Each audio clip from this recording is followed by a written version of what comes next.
What's going on, guys? You're tuned into the Monday Coffee Show. I'm James. And I'm Travis. And this week we're going to be talking about cyberbullying.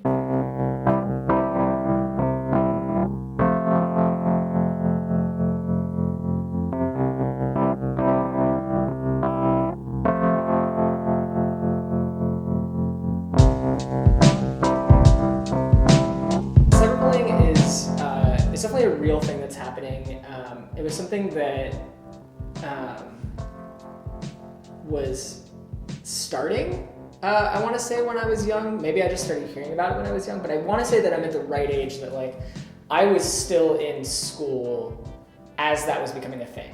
Mm-hmm. And while that was never any of the bullying that I faced, there was all of mine was good old-fashioned in-person bullying. Thanks. But it was definitely something that, like, I saw happening on, like, a national scale, and it was something that as I was starting college, I was seeing, even here in Philadelphia. When I first started school, I'm sorry that I cannot remember his name, but there was a young man who was going to school here, and his roommate filmed him having sex with a man. He wasn't out as gay. Shepard? No, Matthew Shepard was a really...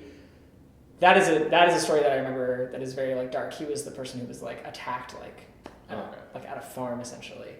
I know what story you're talking about, though, because they recorded him and then they uploaded it, and then people... Yeah, but the young man that I'm talking about, he ended up jumping off of the Ben Franklin Bridge, and that for me was, like, I want to say the first time that I really, like, grasped, like, how serious that was, and how, like I always knew it was bad. I mean, I experienced it firsthand. And I knew that was bad, but, like, that was the first time that I ever saw something that close to me that was that serious.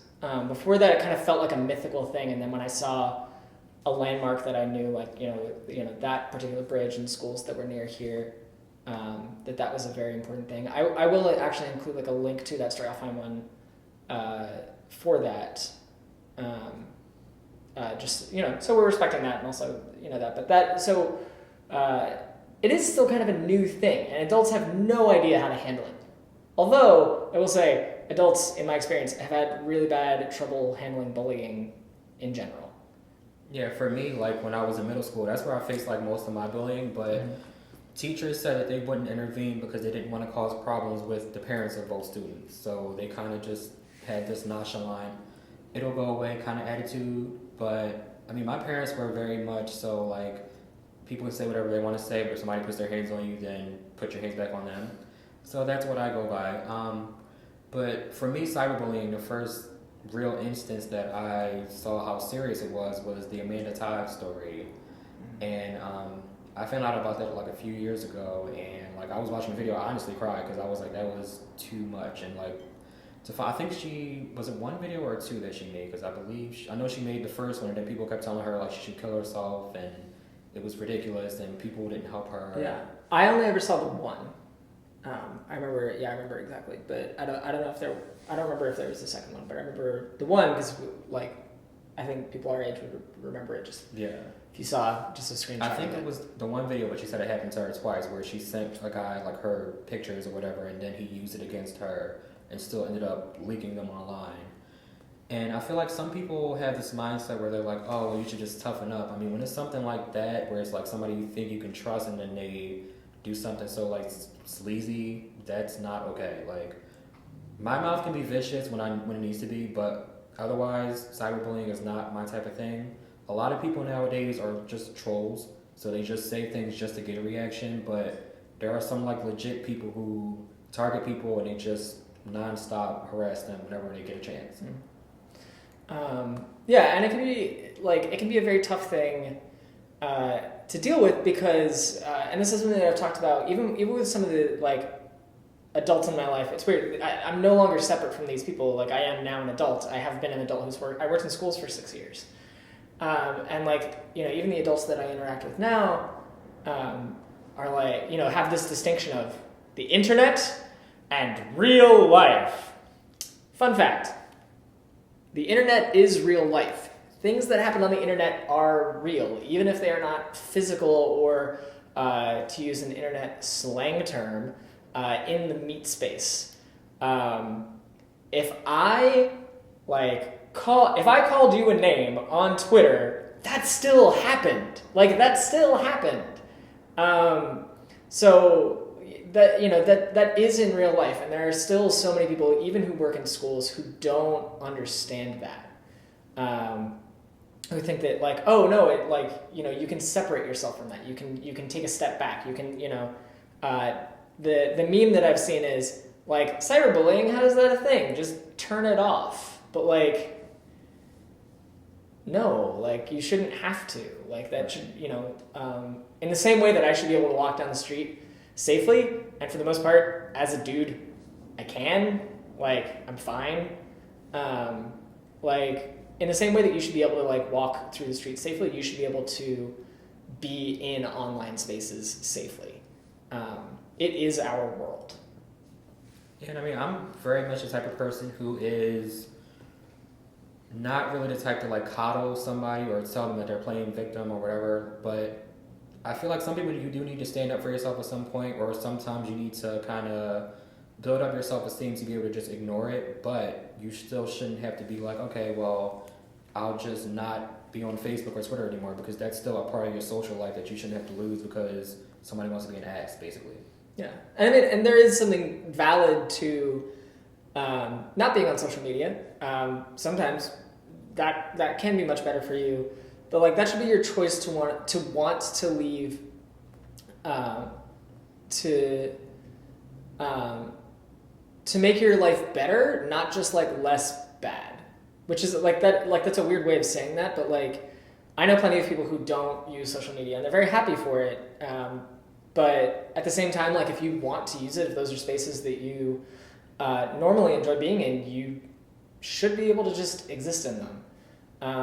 And even the space that we use to publish these videos, YouTube, for the most part, there are a lot of communities within that world that are really, really good.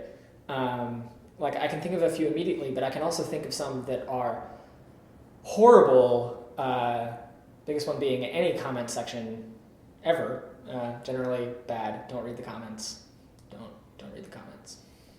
Yeah, but for me, when I go to certain types of videos, I kind of look at the comments just to see what people's mindsets are. And if somebody just has an ass backwards way of thinking, I'm just kind of oh, well, they're an idiot. Their opinion really doesn't matter to me. But some people do take things like that to heart. So yeah. I feel it's based on the individual. I can't look at everyone and say that they should have the same mindset that I do, because everyone was raised differently. People have gone through different things.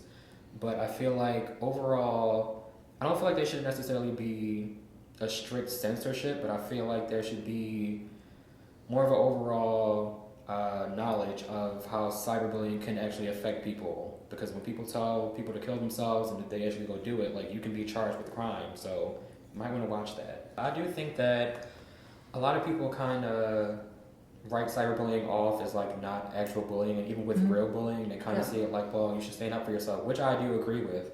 However, there are times when it could be one person against 5 or more people. That's not going to bode well for them either. Option that they go with. If they decide not to say anything, it won't be good. If they decide to stand up for themselves, it won't be good. So it's kind of just a thing. I feel it needs to start at home, where you should kind of teach your kids. We all have different opinions. Sometimes you might not want to voice those, or even if you do voice those, there's a way to say it. It's not what you say all the time. Sometimes it's how you say it. So yeah, I feel just kind of educate each other. If you feel somebody's being an ass or a cyberbully or whatever, kind of call them out on it, kind of educate them. If they still want to be an ass, then they can be an ass, and just let them be an ass. Yeah, and it's hard. It's very hard to call someone a bully, even when they are one. It can be very hard because we have culturally established that bullies are not good. You don't want to be a bully. It is bad. But I know I have had to have the very hard conversation where talking to a parent and telling them your child is being a bully. And I was very deliberate in the way that I would say using a verb. Your child is acting like a bully. Your child is bullying someone. not a bully, because that child is still a child, and that child still deserves to go through school the same way, but also needs to be corrected and told you can't treat people like this. And it's hard. It's hard as an adult speaking to a child about it. It can be very hard as a child speaking to another child about it, because it can sound. I know that I had that problem where like you just sound whiny, and it's terrible because you're not, because your feeling is totally valid, but it's tough. But it's an important thing to like recognize and address, and then work on from there. And there are so many people who are trained to help kids get away from bullying, but also help kids who are being bullied. And it'd be really great if we saw more action around that, which would be great.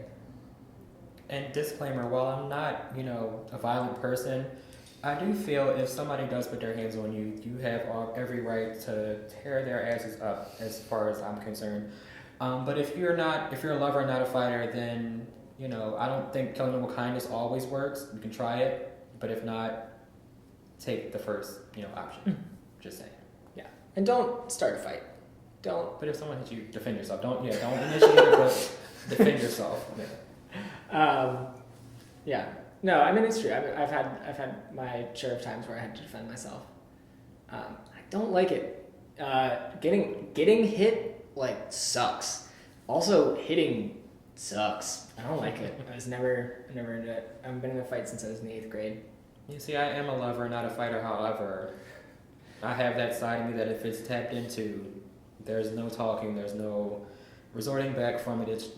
I'm gonna have to handle it how I have to handle it, and then we can smooth things over. But yeah, no. As long as you don't touch me, I don't care. But even words, my mouth is vicious sometimes, so I have to watch what I say, even if I'm defending myself, because I know sometimes people, even bullies, have that trigger that might take them over the edge. So I'm just kind of like, sometimes let it go, other times handle it accordingly.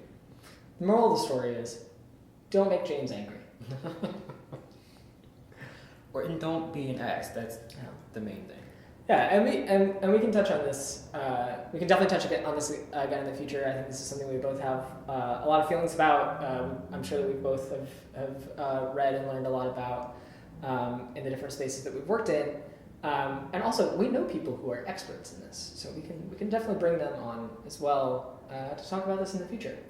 But for now, we're going to leave you. Enjoy your coffee. Have a nice one. We will see you next week when we talk about 2016 as a year and start to talk about what the new year is going to be like. But, like I said, enjoy your coffee. We'll see you next week.